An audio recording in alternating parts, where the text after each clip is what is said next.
संघ लोक सेवा आयोग, यूनियन पब्लिक सर्विस कमीशन।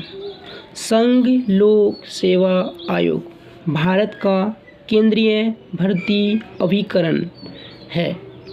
यह एक स्वतंत्र संवैधानिक निकाय या संस्था है क्योंकि इसका गठन संवैधानिक प्रावधानों के माध्यम से किया गया है।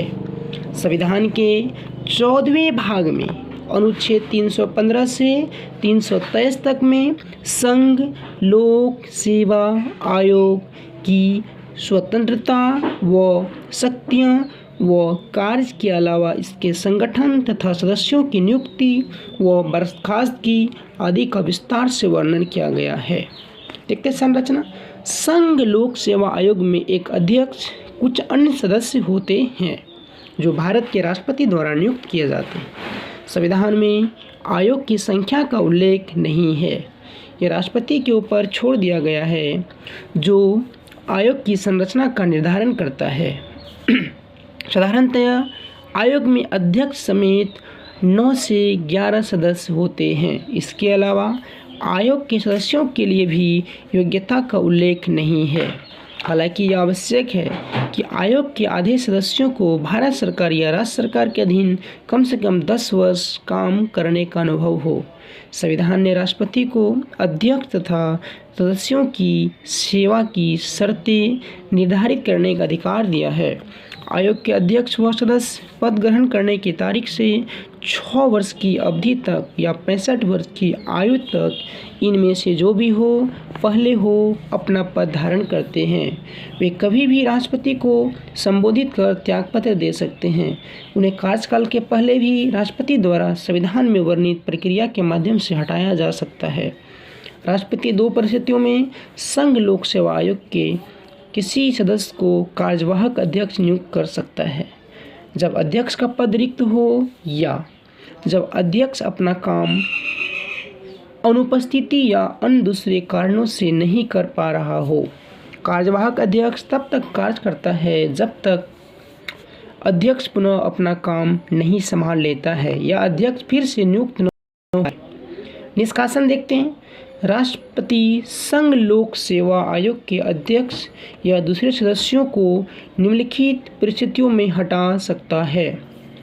अगर उसे दिवालिया घोषित कर दिया जाता है या अपनी पदावधि के दौरान अपने पद के कर्तव्यों के बाहर किसी से वेतन नियोजन में लगा हो, या अगर राष्ट्रपति ऐसा समझता है कि वह मानसिक या शारीरिक असक्षमता के कारण पद पर बने रहने योग्य नहीं है। इसके अतिरिक्त राष्ट्रपति आयोग के अध्यक्ष या दूसरे सदस्यों को उनके कदाचार के कारण भी हटा सकता है, किंतु ऐसे मामलों में राष्ट्रपति को यह मामला जांच के लिए उच्चतम न्यायालय में भेजना होता है। अगर उच्चतम न्यायालय जांच के बाद बर्खास्त करने के परामर्श का समर्थन करता है तो राष्ट्रपति अध्यक्ष या दूसरे सदस्यों को पद से हटा सकते हैं। संविधान के इस उपबंध के अनुसार उच्चतम न्यायालय द्वारा इस मामले में दी गई सलाह राष्ट्रपति के लिए बाध्य है। उच्चतम न्यायालय द्वारा दी जाने वाली जांच के दौरान राष्ट्रपति संघ लोक सेवा आयोग के अध्यक्ष व दूसरे सदस्यों को निलंबित कर सकता है। इस संदर्भ में शब्द कदाचार के बारे में संविधान में कहता है कि संघ लोक सेवा आयोग के अध्यक्ष या अन्य सदस्यों को कदाचार का दोषी माना जाएगा अगर वह भारत सरकार या राज्य सरकार की किसी संविदा या करार से संबंधित या इच्छुक है। ख निगमित कंपनी के सदस्य और कंपनी के अन्य सदस्यों के साथ सम्मिलित रूप से संविदा या करार में लाभ के लिए भाग लेता है। अब देखते हैं स्वतंत्रता क्या है इसका। संविधान में संघ लोक सेवा आयोग को निष्पक्ष व स्वतंत्र कार्य करने के लिए निम्नलिखित उपबंध हैं। संघ लोक सेवा आयोग के अध्यक्ष या सदस्यों को राष्ट्रपति संविधान में वर्णित आधारों पर भी हटा सकते हैं, इसलिए उन्हें पदावधि की सुरक्षा प्राप्त है। हालांकि अध्यक्ष या सदस्य की सेवा की शर्तें राष्ट्रपति तय करते हैं, लेकिन नियुक्ति के बाद इनमें और लाभकारी परिवर्तन नहीं किया जा सकता।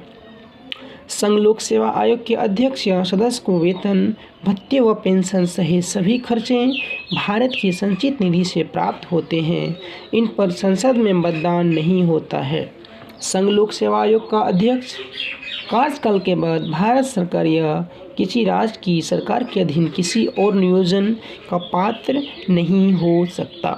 संघ लोक सेवा आयोग का सदस्य संघ लोक सेवा आयोग का अध्यक्ष या किसी राज्य लोक सेवा आयोग के अध्यक्ष के रूप में नियुक्ति होने के पात्र होगा, लेकिन भारत सरकार या किसी राज्य सरकार के अधीन नियोजन का पात्र नहीं होगा।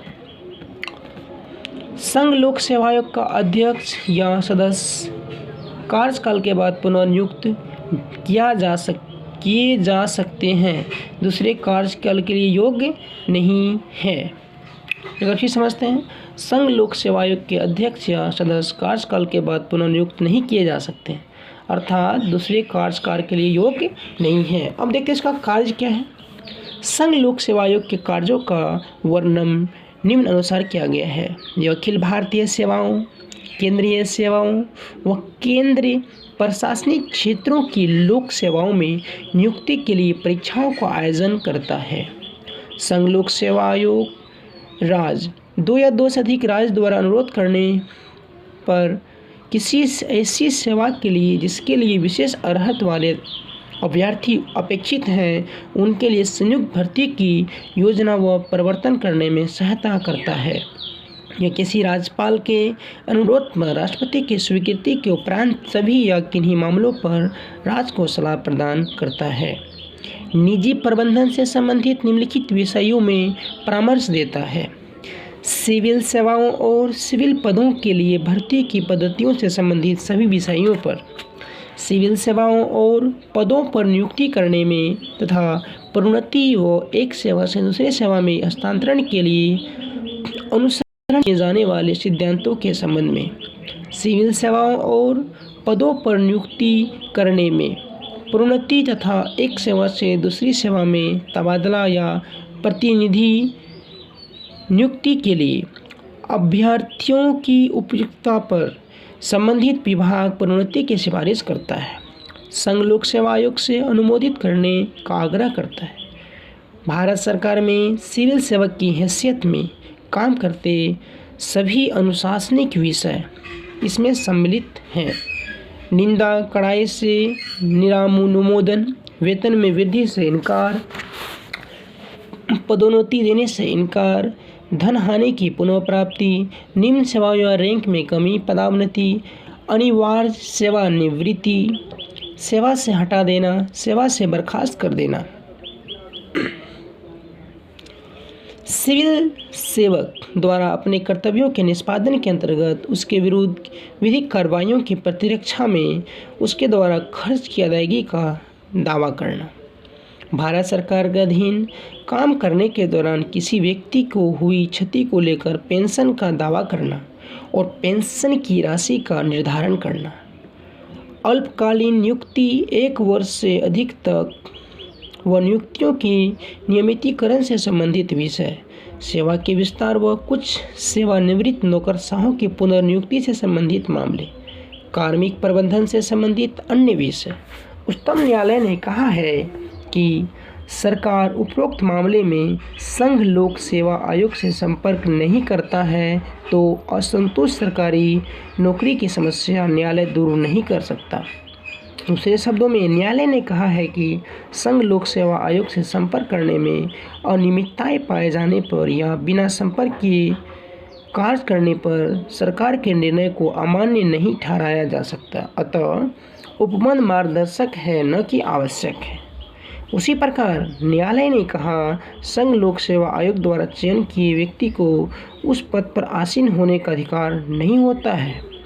अगर फिर समझते हैं क्या कह रहे हैं। उसी प्रकार न्यायालय ने कहा, संघ लोक सेवा आयोग द्वारा चयन किए व्यक्ति को उस पद पर आसीन होने का अधिकार नहीं होता है। हालांकि सरकार को अपना कार्य निष्पक्ष व बिना मनमानी या बिना बुरे इरादे से करना चाहिए। देखते हैं, संघ लोक सेवा आयोग को संसद द्वारा संघ की सेवाओं का अतिरिक्त कार्य भी दिया जा सकता है। संसद संघ लोक सेवा आयोग के अधिकार क्षेत्र में प्राधिकरण, कॉरपोरेट निकाय या सार्वजनिक संस्था के निजी प्रबंधक के कार्य भी दे सकते हैं।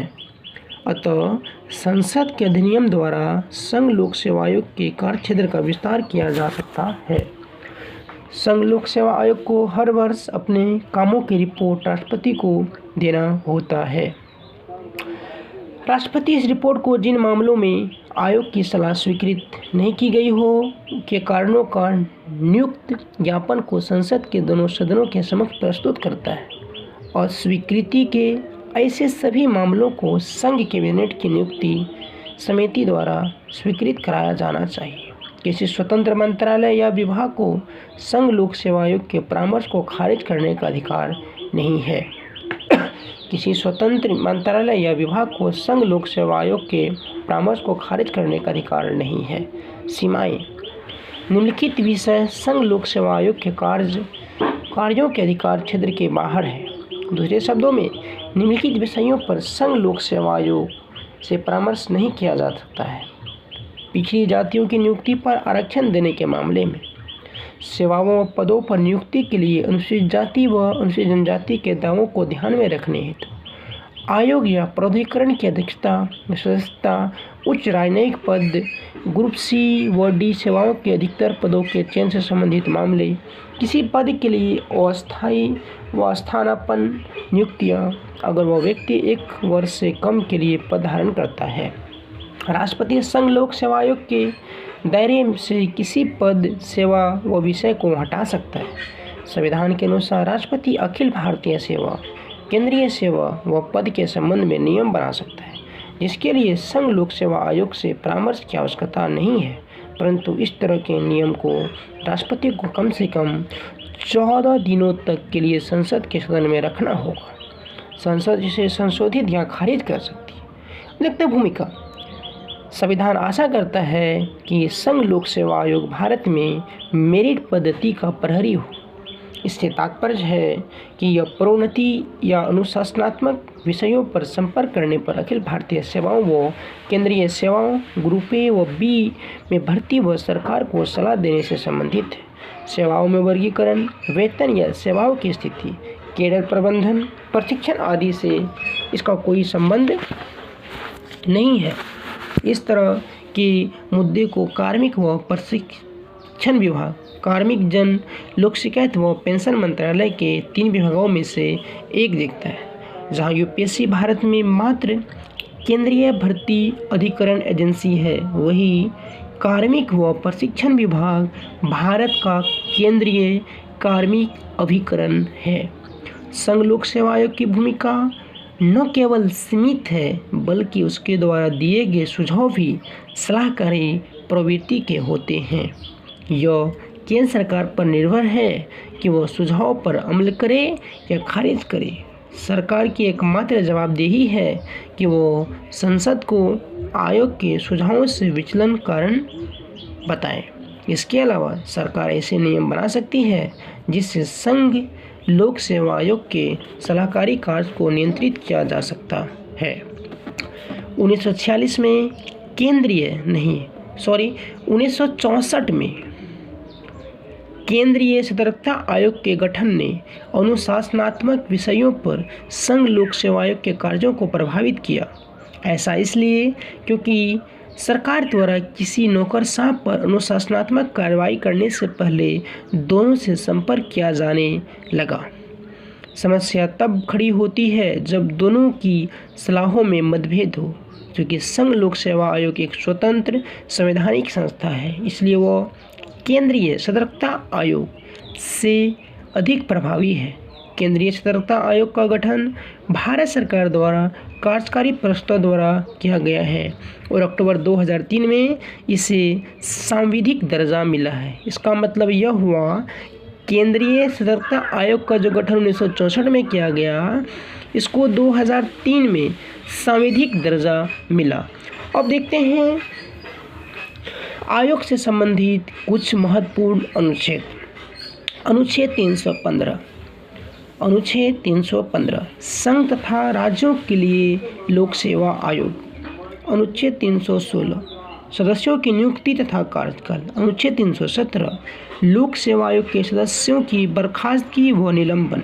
अनुच्छेद 318 आयोग के सदस्यों एवं कर्मचारियों की सेवा शर्तों संबंधी नियम बनाने की शक्ति। अनुच्छेद 319 आयोग के सदस्यों द्वारा सदस्यता समाप्ति के पश्चात पद पर बने रहने पर रोक। 320 अनुच्छेद 320 लोक सेवा आयोग के कार्य। अनुच्छेद 321 लोक सेवा आयोगों के कार्यों को विस्तारित करने की शक्ति।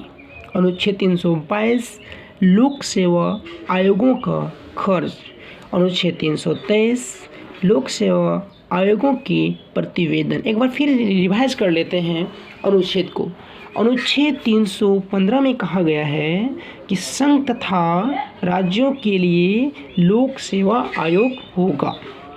अनुच्छेद 316 में कहा गया है संघ तथा राज्य लोक सेवा आयोग की नियुक्ति तथा उसका कार्यकाल। अनुच्छेद 317 में कहा गया है लोक सेवा आयोग के सदस्यों की बर्खास्तगी व निलंबन की चर्चा।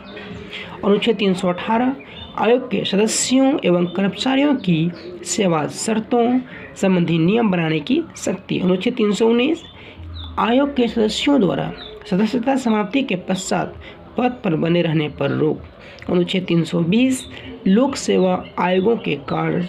अनुच्छेद 321 लोक सेवा आयोगों के कार्यों को विस्तारित करने की शक्ति। अनुच्छेद 322 लोक सेवा आयोगों का खर्च। अनुच्छेद 323 लोक सेवा आयोगों के प्रतिवेदन। अब समझते हैं 15वें संविधान संशोधन अधिनियम 1963 में जोड़ा गया। 15वें संविधान संशोधन अधिनियम 1963 में जोड़ा गया। 1979 में उच्चतम न्यायालय ने संघ लोक सेवा आयोग के पूर्व अध्यक्ष AR किदवई को बिहार के राज्यपाल के रूप में नियुक्ति को वैध ठहराया। इसने व्यवस्था दी कि राज्यपाल का पद संवैधानिक पद है और यह सरकार के अधीन कोई रोजगार नहीं है। जब किसी सदस्य को संघ लोक सेवा आयोग का अध्यक्ष नियुक्त किया जाता है तो वो नए पद पर 6 वर्षीय सेवानिवृत्ति की आयु इनमें से जो पहले हो तक बना रह सकता है। हटाने एवं बर्खास्त करने में यह अंतर है, पहले मामले में वह भविष्य में किसी रोजगार को पाने के लिए अयोग्य नहीं है, जबकि दूसरे मामले में सरकार के अधीन रोजगार पाने के लिए अयोग्य है। 1985 में कार्मिक लोक शिकायत एवं पेंशन संबंधी एक नए मंत्रालय की स्थापना की गई, जिसके 3 अलग विभाग बनाए गए। ये विभाग हैं कार्मिक एवं प्रशिक्षण विभाग, प्रशासनिक सुधार विभाग और लोक शिकायत और पेंशन एवं पेंशन भोगियों के कल्याण का विभाग। इन नियमों को संघ लोक सेवा आयोग सलाह से छूट विनियम के रूप में जाना जाता है। थैंक यू, धन्यवाद। प्लीज़ मेरा चैनल को सब्सक्राइब करें दोस्तों।